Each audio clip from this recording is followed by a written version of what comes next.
ব্ৰহ্মাই কৈছে, হে মুনি মহাশয় শুনা, মই এতিয়া মোৰ ইষ্টদেৱ কৃষ্ণৰ লীলাসমূহ ক'ম। পৃথিৱীয়ে পাপৰ ভাৰ সহিব নোৱাৰি কান্দি কান্দি মোৰ ওচৰত আহি দুখ জনাব। তেতিয়া মই দেৱতাসকলক লগত লৈ ক্ষীৰ সাগৰৰ পাৰলৈ যাম আৰু তাত চিত্ত স্থিৰ কৰি কৃষ্ণক চিন্তা কৰিম। তেতিয়া আকাশবাণী হ'ব। সেই আকাশবাণী শুনি মই দেৱতাসকলক ক'ম যে তোমালোকে পৃথিৱীত অংশে অংশে অৱতাৰ লোৱা। তাৰ পাছত ভগৱন্তই লীলা কৰিবলৈ দৈৱকীৰ গৰ্ভত আহি প্ৰকট হ'ব। ভক্তৰ বাক্য পালন কৰিবলৈ নৰৰূপ ধৰি চলেৰে নন্দৰ ঘৰত ডাঙৰ দীঘল হ'ব। অজ্ঞানীসকলে তেওঁক ঈশ্বৰ বুলি চিনি নাপাব, কিন্তু তেওঁৰ কৰ্মৰ দ্বাৰাই তেওঁৰ গুণ প্ৰকাশ পাব। অতি শিশুকালতে কৃপালু ভগৱন্তই স্তনপান কৰাৰ চলেৰে পুতনা ৰাক্ষসীৰ প্ৰাণ শুহি ল'ব। তৃতীয় মাহত মহাভাগ কৃষ্ণই ভৰিৰে শকতাসুৰক ওলোটাই দিব। হে মুনিবৰ শুনা, এইটো জানো মনুষ্যৰ কৰ্ম? ইয়াৰ দ্বাৰাই জানিবা কৃষ্ণই পৰম ঈশ্বৰ।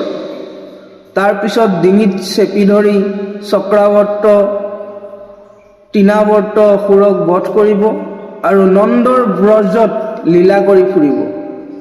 এদিন হামি তোলাৰ চলেৰে যশোদানন্দনে মুখৰ ভিতৰত ত্ৰিভুৱন দেখুৱাব।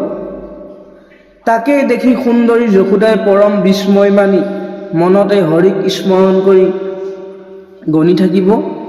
পাছত গৰ্গ ঋষি আহি তেওঁৰ কৃষ্ণৰ নাম থব। গকুলত কৃষ্ণ বলৰামে আনন্দৰে খেলিব। যদুৰাই কৃষ্ণই গোপশিশুৰ লগত গোৱালৰ ঘৰে ঘৰে গৈ চুৰি কৰি লৱণো খাব। গোপীগণে আহি যশোদাৰ ওচৰত গোচৰ দিবহি, কিন্তু সতী যশোদাই কৃষ্ণৰ মুখলৈ চাই হাঁহি থাকিব। এদিন কিয় মাটি খালি বুলি যশোদাই সোধাত ভগৱন্তই মই খোৱা নাই বুলি মুখ মেলি দিব। তেতিয়া দেৱী যশোদাই তেওঁৰ মুখৰ ভিতৰত সমস্ত জগত দেখি কৃষ্ণৰ আগত স্তুতি প্ৰণাম কৰিব। সুন্দৰী যশোদাই এদিন দধিমথি আছে, তেনেতে শিশু কৃষ্ণই আহি স্তনপান কৰিব বিচাৰিলে, কিন্তু যশোদাই কামত ব্যস্ত থাকি স্তন দিব নোৱাৰিলে। তাতে দেৱহৰিৰ খং উঠিল। তেওঁ পতাপুত্ৰ শিলেৰে দধিৰ কলহ ভাঙি পেলালে আৰু খুপিৰ মাজত সোমাই লুকাই লুকাই লৱণো চুৰি কৰি খাবলৈ ধৰিলে। তাৰ পাছতে গোপালৰ মাও যশোদা তাত আহি পালে। কৃষ্ণই লৱণ চুৰ কৰি খাই থকা দেখি তেওঁ গা সহ্য নহ'ল। অনন্ত কৃষ্ণৰ মহিমা নাজানি সাধাৰণ ল'ৰা বুলি ভাবি তেওঁক বান্ধি থ'ম বুলি হাতত ধৰি আনি উৰলত বান্ধিবলৈ ল'লে। যশোদাই যিমান ৰছী আনি বান্ধিব খোজে, সকলো ৰছী 2 আঙুলকৈ চুটি হৈ পৰে, কৃষ্ণক বান্ধিব নোৱাৰে। ইয়াৰ দ্বাৰাই জানিব লাগে কৃষ্ণ মনুষ্য নহয়। শেষত ভক্তবৎসল হৈ ভক্তৰ মান ৰাখিবলৈ নিজেই বান্ধোন ল'লে। উৰলত বান্ধ খাই থকা অৱস্থাতে উৰলটো খহাই লৈ গৈ যমলা আৰু অৰ্জুন নামৰ দুজোপা গছ উভালি দিলে আৰু তাৰ ভিতৰত থকা 2জন অভিশপ্ত যক্ষক উদ্ধাৰ কৰিলে। নন্দই আহি কৃষ্ণৰ বান্ধ মেলি দি কোচত তুলি ল'লে। তাৰ পাছত কৃষ্ণই গোপগণৰ লগত আনন্দৰে খেলিবলৈ ধৰিলে। গোপীসকলে কৃষ্ণক নাচিবলৈ ক'লে আৰু কৃষ্ণই নাচিলে আৰু গোপীসকলে আনন্দিত মনেৰে তেওঁক লৱণ দিলে। যদুৰাই কৃষ্ণই সেই লৱণো ভকতৰ বস্তু বুলি মানি খায়। তাৰ পিছত বৃন্দাবনত গৰুৰ পোৱালি চৰাবলৈ যায়। তাত বৎসাসুৰ, বকাসুৰ আৰু অঘাসুৰক মাৰি সিহঁতক সদ্গতি দিয়ে। যমুনাৰ বালিত লক্ষ্মীপতি কৃষ্ণই গোপবালকসকলৰ লগত একেলগে ভাত খায়। সেইবেলা ব্ৰহ্মাই আহি গৰুৰ পোৱালি আৰু গোপবালকসকলক চুৰি কৰি লৈ যায়। পাছত যেতিয়া আহি দেখে যে গোবিন্দই নিজেই সকলো বৎস আৰু বৎসপালৰ ৰূপ ধৰি আছে, তেতিয়া ব্ৰহ্মাই তেওঁৰ নিজৰ ৰূপ দেখা পায়। তেতিয়া কৃষ্ণই কৃপা কৰি নিজৰ ৰূপ ঢাকি দিয়ে। ব্ৰহ্মাই স্তুতি প্ৰণাম কৰি সত্যলোকলৈ উভতি যায়। বনত ৰামকৃষ্ণই গৰু ৰাখি ফুৰোতে তাল বনত থকা গাধৰ ৰূপ ধৰা ধেনুকাসুৰক মাৰি গোপসকলক তালৰ ফল খুৱায়। আন এদিন গৰু গাইবোৰে কালিয়া নাগৰ বিষেৰে বিষাক্ত হোৱা যমুনাৰ পানী খাই মৰি থাকে। কৃষ্ণই কৃপাদৃষ্টিৰে সেই সকলোকে জীয়াই তোলে। দেৱ বনমালী কৃষ্ণই যমুনাক শুদ্ধ কৰিবলৈ কালিয়া নাগৰ ফণাত উঠি নৃত্য কৰি তাক দমন কৰি যমুনাৰ পৰা খেদি পঠিয়ায়। এবাৰ বনজুই লাগি গোপগোপীৰ মৃত্যু হ'বলগীয়া হোৱাত কৃষ্ণই সেই বনজুই পান কৰি সকলোকে ৰক্ষা কৰে। আকৌ এবাৰ মুঞ্জবনত গোপগোপী সোমাওঁতে তাতো বনজুই লাগে। কৃপাময় কৃষ্ণই তাতো জুই পান কৰি ৰক্ষা কৰে। পাছত বলৰামৰ হতুৱাই প্ৰলম্বাসুৰক বধ কৰায় আৰু বৃন্দাবনত নানা প্ৰকাৰৰ ক্ৰীড়া কৰি থাকে। গোপীসকলৰ বস্ত্ৰহৰণ কৰি পৰিহাস কৰে। তাৰ পাছত ৰাম আৰু হৰি অশোক বনলৈ যায়। তাত যজ্ঞ কৰি থকা ব্ৰাহ্মণসকলৰ পত্নীসকলক কৃপা কৰি প্ৰসাদ দিয়ে আৰু ব্ৰাহ্মণসকলৰ কৰ্মৰ গৰ্ব ভাঙি দিয়ে। গোপসকলক নানা যুক্তি দেখুৱাই যদুৰায় কৃষ্ণই ইন্দ্ৰ যজ্ঞ ভংগ কৰে। পূজা খাবলৈ নেপাই ইন্দ্ৰই মহাক্ৰোধ কৰি ধুমুহা বৰষুণেৰে ভক্তসকলক দুখ দিবলৈ আৰম্ভ কৰে, যাৰ পাছত গোবৰ্ধন ধাৰণ লীলা আৰম্ভ হ'ব। পাছত 7 বছৰীয়া দেৱ দামোদৰে নিজৰ বাওঁ হাতৰ কেৰা আঙুলিত গোবৰ্ধন পৰ্বত তুলি ধৰি সমস্ত গোকুলক ৰক্ষা কৰিব। ইন্দ্ৰৰ 7 দিনৰ ধুমুহা বৰষুণ একো কৰিব নোৱাৰিব। শেষত মহাভয়ত ইন্দ্ৰ আহি কৃষ্ণৰ চৰণত স্তুতি প্ৰণাম কৰিব। তাৰপিছত ইন্দ্ৰ নিজৰ স্বৰ্গলৈ উভতি যাব। এদিন বৰুণৰ লোকে নন্দক পাশেৰে বান্ধি লৈ যাওঁতে কৃষ্ণই বৰুণৰ পাশৰ পৰা নন্দক মোকলাই আনিব আৰু গোকুলবাসীক বৈকুণ্ঠ ধাম দেখুৱাব। শৰৎকালত বৃন্দাবনত হৰিয়ে বাঁহী বজাব আৰু সেই বেণুৰ ধ্বনি শুনি গোপসকল ঘৰ সংসাৰ এৰি শীঘ্ৰেই কৃষ্ণৰ ওচৰলৈ দৌৰি আহিব। তাত কৃষ্ণই নানা পৰিহাস কৰি ধৰ্মৰ কথা দেখুৱাব আৰু গোপীসকলৰ মদন অৰ্থাৎ প্ৰেম বঢ়াই তেওঁলোকৰ লগত বিহাৰ কৰিব। যেতিয়া গোপীসকলৰ মনত অলপ গৰ্ব হ'ব যে কৃষ্ণ আমাৰ হাতত, তেতিয়া যদুৰায় কৃষ্ণই অন্তৰ্ধান হ'ব। কৃষ্ণক হেৰুৱাই গোপীসকল বিকল হৈ পৰিব। গোপীসকলে গছ পশু পক্ষী সকলোকে কৃষ্ণৰ কথা সুধিব, কিন্তু ক'তো বিচাৰি নাপাব। শেষত কৃষ্ণৰ গুণ গান গাই দৰ্শনৰ বাবে প্ৰাৰ্থনা কৰিব। নিজৰ যশ প্ৰিয় ভগৱন্তই গোপীৰ প্ৰেমত আকুলিত হৈ আকৌ প্ৰকট হ'ব। কৃষ্ণক দেখি গোপীগণ আনন্দিত হ'ব আৰু প্ৰেমত আকুলিত হৈ ভক্তি কৰিব।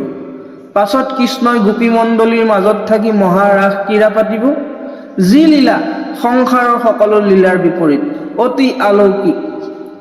সেই ৰাসত কৃষ্ণই নানা ভংগী ভাৱেৰে নৃত্য গীত কৰি ক্ৰীড়া কৰিব। তাকে দেখি স্বৰ্গৰ দেৱ দেৱী সকলো মোহিত হ'ব। এদিন বলৰাম আৰু দেৱ দামোদৰে গোপীসকলৰ লগত বনৰ ভিতৰত ঘূৰি ফুৰিব।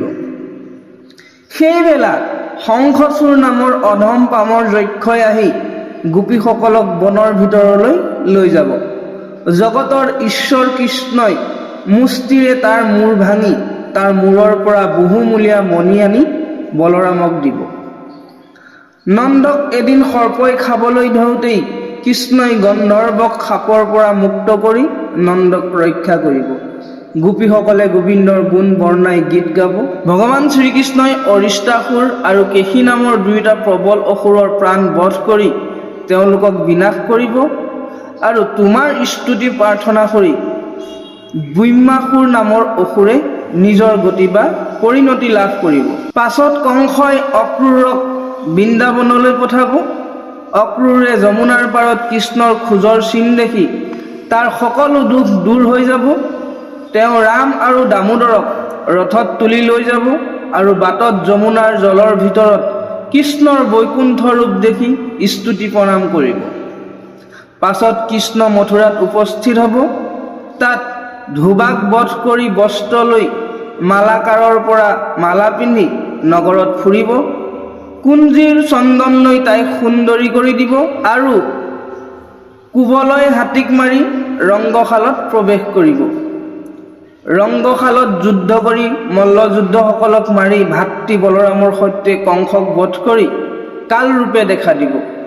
উগ্ৰসেনক ৰজা পাতিব আৰু উদ্ধৱক বৃন্দাবনলৈ পঠাই বিৰহী গোপীসকলক শান্ত কৰাব। দেৱ দামোদৰে কুবুজাৰ মনৰ আশা পূৰণ কৰিব। অক্ৰূৰক পাণ্ডৱৰ খবৰ ল'বলৈ পঠাব। হৰিয়ে জৰাসন্ধৰ 23 অক্ষৌহিণী সৈন্যক সংহাৰ কৰিব আৰু মুচুকুন্দৰ হতুৱাই কালযৱনক ভস্ম কৰাবলৈ যৱনক মুচুকুন্দৰ ওচৰলৈ পঠাই দিব। কৃপাময় কৃষ্ণই ৰুক্মিণীক হৰণ কৰি বিয়া কৰাব। কৃষ্ণৰ পুত্ৰ প্ৰদ্যুম্নই সম্বৰাসুৰক বধ কৰিব। শ্যামন্তক মুনিৰ হেতু কৃষ্ণই সত্যভামা আৰু জম্বাৱতীক পত্নী হিচাপে পাব। শ্ৰীপতি কৃষ্ণই মিত্ৰবৃন্দা আৰু কালিন্দীকো লাভ কৰিব। হৰিয়ে বিষৰূপী 7টা বলধক জিনি সত্যাক বিয়া কৰাই আনিব। ভদ্ৰা আৰু লক্ষ্মণক নিজৰ দাসী কৰি ল'ব। নৰকাসুৰক বধ কৰি তাত বন্দী হৈ থকা 16,100 সুন্দৰীক উদ্ধাৰ কৰি আনিব। ৰুক্মিণীৰ লগত পৰিহাস কৰি ৰমণ কৰিব। বলশালী বলদেৱে ৰুক্মিণীৰ ককায়েক ৰুক্মীয়ক বধ কৰিব। বনমালী কৃষ্ণই যুদ্ধত বান ৰজাৰ 1000টা বাহু কাটি 4টা ৰাখিব। কাশী ৰাজা আৰু বাসুদেৱ বুলি মিছাকৈ ফুৰা পৌণ্ড্ৰকৰ মূৰ কাটিব আৰু ভীমৰ হতুৱাই জৰাসন্ধক বধ কৰাব। গোপালে পাণ্ডৱৰ ৰাজসূয় যজ্ঞ কৰাব। তাত শিশুপালক চক্ৰেৰে মূৰ কাটি বধ কৰিব। তাৰ পাছত ভীম আৰু অৰ্জুনক নিমিত্ত কৰি কুৰুক্ষেত্ৰত 18 অক্ষৌহিণী সেনাক বধ কৰাব। শাল্ব, দন্তবক্ৰ, বিদুৰথ আদি কৰি সকলোকে মাৰি বৈকুণ্ঠ নগৰীলৈ নিব। প্ৰদ্যুম্ন, বলৰাম আদিৰ দ্বাৰা যিবোৰক বিনাশ কৰাব তেওঁলোককো কৃপা কৰি কৃষ্ণই বৈকুণ্ঠলৈ নিব। এইদৰে নিজ ৰূপে অৱতাৰ লৈ প্ৰভু ভগৱন্তই জগত নিস্তাৰৰ বাবে নিজৰ যশ থৈ যাব। কৃষ্ণৰ লীলাকৈ ব্ৰহ্মাৰ মনৰ আনন্দ ভংগ নহল। কৃষ্ণ কথা শুনি নাৰদৰ হৃদয়ত প্ৰেমৰ ঢৌ উঠিল। নাৰদৰ সৰ্বাংগত পুলক হল। হৃদয় আনন্দৰে ভৰি পৰিল। দুয়ো চকুৰ পৰা প্ৰেমৰ চকুলো ববলৈ ধৰিলে। পাছত ব্ৰহ্মাই নিজেই অলপ শান্ত হৈ শুনা মুনিবৰ বুলি আকৌ কবলৈ ললে। কালে আহি জগতৰ মানুহৰ বুদ্ধি হানি কৰিব। কোনো প্ৰাণীয়ে বেদৰ অৰ্থ বুজি নাপাব। তাকে দেখি কৃপাময় হৰিয়ে ব্যাস ৰূপ ধৰি বেদক 4 ভাগত আৰু শাখা প্ৰশাখাত বিভাগ কৰি দিব। দৈত্যসকলে বেদৰ যজ্ঞ কৰি দেৱতাসকলক দুখ দিব। তেওঁলোকক মোহিত কৰিবলৈ হৰিয়ে বুদ্ধৰূপ ধৰিব। বৈষ্ণৱৰ ওচৰতো হৰি কথা নাথাকিব। ব্ৰাহ্মণসকল সৰ্বথা পাষণ্ড হৈ পৰিব। শূদ্ৰসকল সমস্ত প্ৰজাৰ ৰজা হ'ব। শ্ৰাদ্ধ, হোম, বেদমন্ত্ৰৰ আচাৰ গুচি যাব। তেতিয়া কলিযুগৰ শেষত প্ৰভু ভগৱন্তই কল্কী ৰূপ ধৰিব। মুৰাৰী কৃষ্ণই দেৱদত্ত নামৰ ঘোঁৰাত উঠি অধমবোৰক বিচাৰি বিচাৰি কাটিব। এইদৰে হৰিয়ে বহু অৱতাৰ ধৰি লোকক নিস্তাৰ কৰি নিজৰ কীৰ্তি প্ৰচাৰ কৰিব। ব্ৰহ্মাই কৈছে, হে নাৰদ, মই সংক্ষেপে কিছু কৃষ্ণৰ গুণৰ কথা কলো। বিস্তাৰি ক'বলৈ মোৰ শক্তি নাই। মই হৰিৰ চৰিত্ৰ কৈ অন্ত পোৱা নাই। সনক সনন্দ আদি যোগীসকলেও ইয়াৰ পৰিমাণ পোৱা নাই। 1000 মুখ ধৰি অনন্ত নাগে আজিও কৃষ্ণৰ চৰিত্ৰ গাই আছে। তথাপি কৃষ্ণ চৰিত্ৰৰ অন্ত পোৱা নাই। সেইবাবে যিমানখিনি মোৰ মনে ধৰে সিমানখিনিহে মই কৃষ্ণৰ গুণ কীৰ্তন কৰোঁ। এইবাৰ কবি মহাপুৰুষে সভাসদক সম্বোধন কৰি কৈছে, হে সভাসদসকল, এক মনেৰে শুনা। হৰিৰ গুণ নাম শ্ৰৱণ কীৰ্তন কৰা। কৃষ্ণৰ গুণৰ বাহিৰে আনন্দৰ আন ঠাই নাই। ইয়াক পৰম মধুৰ ৰস বুলি জানি পান কৰা। যিজনে সাধুৰ সংগে কৃষ্ণ গুণ শুনে তেওঁ নিশ্চয় কৃতাৰ্থ হয়, তাত কোনো সন্দেহ নাই।